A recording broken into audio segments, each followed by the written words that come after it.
নমস্কার সবাইকে, আমার চ্যানেলে আপনাদের স্বাগত জানাই। আজকে চলে এসেছি একটা নতুন ভিডিও নিয়ে। সেখানে একটা নতুন রেসিপি দেখাচ্ছি আপনাদের। তার জন্য আমি 800 মাংস নিয়ে নিয়েছি, ভালো করে ধুয়ে বাটিতে রেখেছি আর তার মধ্যে দই দিয়ে রেখেছি, দেখতেই পাচ্ছেন। আর এবার নিয়ে নিয়েছি 4টে ছোটো সাইজের পেঁয়াজ। পেঁয়াজটা আমি এখানে কুচিয়ে নিচ্ছি স্ক্যাপারে, আপনারা চাইলে মিক্সিতে গ্রাইন্ড করে নিতে পারেন।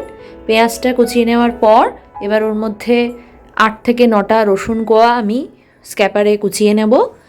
আর আদা আমার বাটা অলরেডি আগে থেকে ছিল, তো সেই বাটাটাই এখানে আমি অ্যাড করে দিচ্ছি।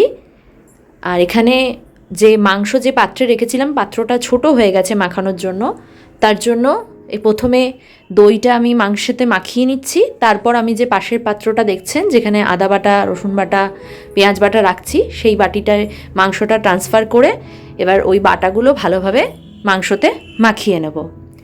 আজকে যে রেসিপিটা করছি তাতে লেবু মাস্ট, তাই এই বাটার হয়ে গেলে, মাখানো হয়ে গেলে তার মধ্যে লেবুর 2টো কোয়া আমি রস এখানে অ্যাড করে দিচ্ছি। আপনারা যদি গন্ধরাজ লেবু থাকে তাহলে সেই গন্ধরাজ লেবু যে সবুজ অংশটা সেটা স্ক্যাপারে আপনারা ঘষে এখানে দিতে পারেন। আমাদের ছিল না, তাই সেটা আমি এখানে অ্যাড করিনি। আর ঝালের জন্য আমি 2টো লঙ্কা এখানে স্ক্যাপারে কুচিয়ে দিয়েছি। এবার আমার ম্যারিনেট করা কমপ্লিট। এটাকে আমি ম্যারিনেট করে রেখে দিয়েছিলাম সকাল থেকে, আর রান্নাটা করব আমি বিকেলে, তাই এটা এইভাবেই থাকবে ততক্ষণ। বিকেলে ফিরে এলাম রান্নাঘরে। এবার এখানে আমি ননস্টিক কড়াই বসিয়ে নিয়েছি, তাতে সর্ষের তেল অ্যাড করছি।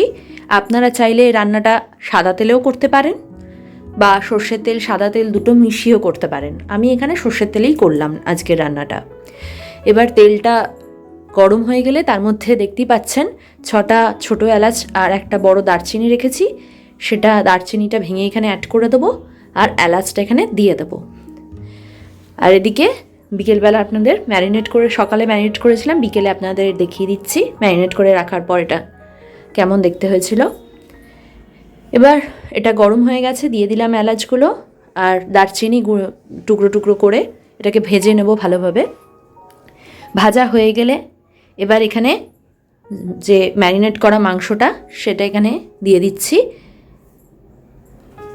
আমি এখনই কিন্তু ঝোল বা কাইটা এখানে দেব না, প্রথমে মাংসগুলো আগে দিয়ে নিয়ে ভেজে নেব। প্রথমে অতগুলো মাংস তো একসাথে ভালোভাবে ভাজা যাবে না, তাই প্রথমে আমি কয়েকটা পিস দিচ্ছি, তারপর সেটা ভালোভাবে ভাজা হলে তারপর আমি বাকি পিসগুলো অ্যাড করে পুরোটা একবার করে ভালোভাবে ভেজে নেব। আমরা যেহেতু 800 মাংস নিয়েছিলাম, তাই সেখানে 2 পিস লেগ পেয়েছি, দেখতেই পাচ্ছেন। বাকি সব নর্মাল পিস পেয়েছিলাম।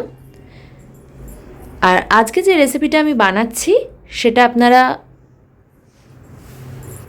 জানেনই যে আমার হাজব্যান্ডের শনি রবিবার ছুটি থাকে, তো তার শনি রোববার মাথার মধ্যে ঘোরে যে কী মেনু হতে চলেছে, তো তাকে নতুন নতুন মেনু করে খাওয়াতে হয়।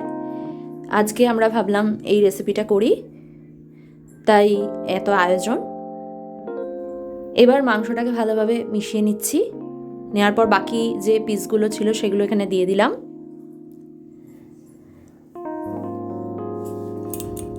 এবার এটাকে কষিয়ে নেব ভালোভাবে। এখানে এই রেসিপিতে কিন্তু কোনো রকম জল অ্যাড হবে না, সিম্পলি যে ম্যারিনেট করা যে ঝোলটা রয়েছে সেটা দিয়েই পুরো রান্নাটা হবে। আর আজকে যে রান্নাটা দেখছেন তাতে কিন্তু কোনো রকম এক্সট্রা কোনো মশলাও অ্যাড হবে না, খুব কম জিনিস দিয়েই এটা তৈরি হবে আর খুব হালকা একটা রান্না। আপনারা পুরো রেসিপিটা ভালোভাবে দেখুন, স্কিপ না করে, তাহলেই বুঝতে পারবেন কিভাবে বানিয়েছি এবং আপনারাও বাড়িতে এটা বানাবেন। এটা খুবই হালকা রান্না, কোনো রকম অম্বল বা কোনো রকম শরীর খারাপ হওয়ার কোনো ব্যাপার নেই এই রান্নাটাতে। এবার এখানে আমরা একটু বেশি ঝাল খাই, তাই ছোট লঙ্কাগুলোর আমি 4 পিস নিয়েছিলাম। এবার ওটাকে চিড়ে চিড়ে আমি এখানে দিয়ে দিচ্ছি। আপনারা যেরকম ঝাল খান সেই অনুযায়ী দেবেন। আপনারা কিন্তু চাইলে এখানেও কিছুটা লঙ্কা আপনারা স্ক্যাপারে কুচিয়ে দিতে পারেন বা কাঁচি দিয়ে ছোট ছোট করে পিস করেও দিতে পারেন। এবার এটা কষিয়ে নেওয়ার পর আমি যে ঝোলটা ছিল ম্যারিনেট করা সেটা দিয়ে দিচ্ছি, দিয়ে এটাকে ভালোভাবে সেদ্ধ হতে দেবো। এই মাংস থেকেই জল বেরোবে, আলাদা করে এখানে কোনো জল অ্যাড করিনি। সেদ্ধ হওয়ার জন্য আমি প্রথমে হাই ফ্লেম রেখেছিলাম, তারপর মিডিয়াম ফ্লেম করে এটাকে সেদ্ধ হতে দিয়েছি। এটাকে খুব ধৈর্য ধরে মিডিয়াম ফ্লেমেই করতে হবে সেদ্ধ করতে হলে। এদিকে এক পিঠ সেদ্ধ হয়ে গেলে মাঝখানে এসে আর একটা পিঠ উল্টে দিচ্ছি। এইভাবে ওলট পালট করে একটু মাংসটা সেদ্ধ করে নেবেন। পিসগুলো এবার উল্টে পাল্টে নিচ্ছি। উল্টানো হয়ে গেলে আবার এটাকে চাপা দিয়ে আমি দিয়ে দিচ্ছি সেদ্ধ হতে।